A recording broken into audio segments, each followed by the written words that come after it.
What's Joe Rogan's dream? What's Joe Rogan's dream? Joe Rogan, Dana White. What's Dana White's dream? Did you just think I was Joe Rogan? I totally did. She just called me Joe Rogan. There may be no better clip to summarize Sage Steele's post-ESPN career. She has pivoted even harder to the right and followed in Michelle Tafoya's and Jason Whitlock's footsteps to keep her career afloat. But this is just scratching the surface. You're the Candace Owens of ESPN, is what... Wow. I respect the hell out of Candace Owens. So do I. And yeah. On former MAGA quarterback Jay Cutler's now defunct podcast, Steele reveled in being compared to ex-Daily Wire host and anti-Semite Candace Owens. But to mandate it is sick. Mm-hmm. And it's scary to me in many ways. Steele even had the audacity to call COVID vaccine mandates sick and scary, with a Band-Aid on her arm after getting vaccinated herself to keep her job. So much for the facade of putting her principles over her paycheck. I cannot believe I'm going to go against what I believe is right and my morals and values and what I believe being forced with my body. She then ran crying to Megyn Kelly, the same Megyn Kelly who defended people wearing blackface for Halloween costumes, to talk about the trauma of getting the vaccine, while not even thinking about the millions of people who lost their lives and the tens of millions of people who had their lives upended just in the States alone. I was disgusted with myself for caving. The two are even featured in the Daily Wire's painfully unfunny right-wing cartoon, Mr. Bircham, a part of the network's so-called premium shows that cost $10 a month to watch. To not be able to ask specific questions about, when we had athletes all of a sudden collapse, LeBron's son. Yep. It's a fair question to ask if he had had the vaccine. Yes, he's a young man. Mm-hmm. Just months ago, and a whole year after her Megyn Kelly interview, Steele rehashed her ESPN vaccine mandate gripes with trusted medical expert Tucker Carlson. It's testicle tanning, but it's also full body red light therapy, which has massive amount of benefits. And there's so much data out there that isn't being picked up on or covered. So obviously half the viewers right now are like, what? That's testicle tanning? That's crazy. But my view is, okay, testosterone levels crash and nobody says anything about it. That's crazy. So why is it crazy to seek solutions? Who brought on this clown pushing red light therapy as a solution for failing testosterone rates in adult men, something Tucker is oddly obsessed with. Why would ESPN want to run cover for Pfizer? Like, why do they care? But they do care so much. I don't know. Pfizer, Moderna, J&J, Yeah. CDC, Fauci.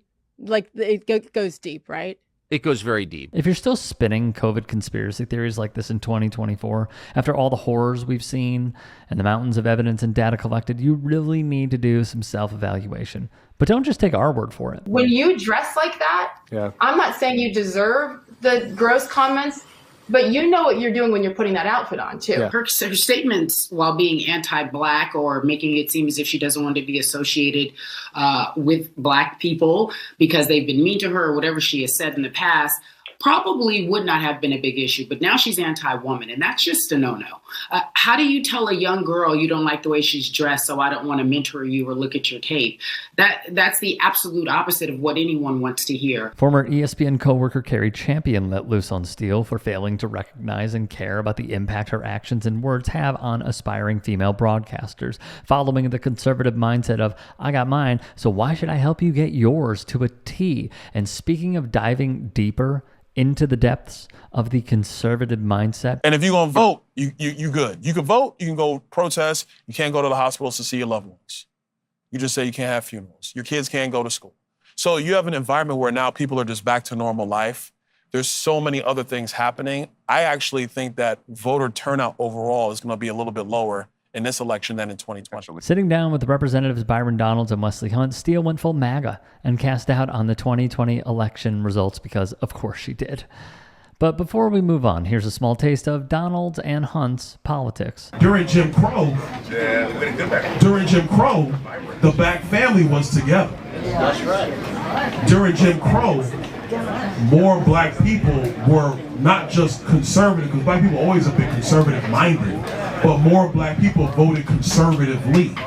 We're going to have some mass deportations. We're going to have to send some people back. We're going to make some very tough decisions, and he's right. Should we use our military in Mexico against the cartels? That's something that we absolutely should take a look at.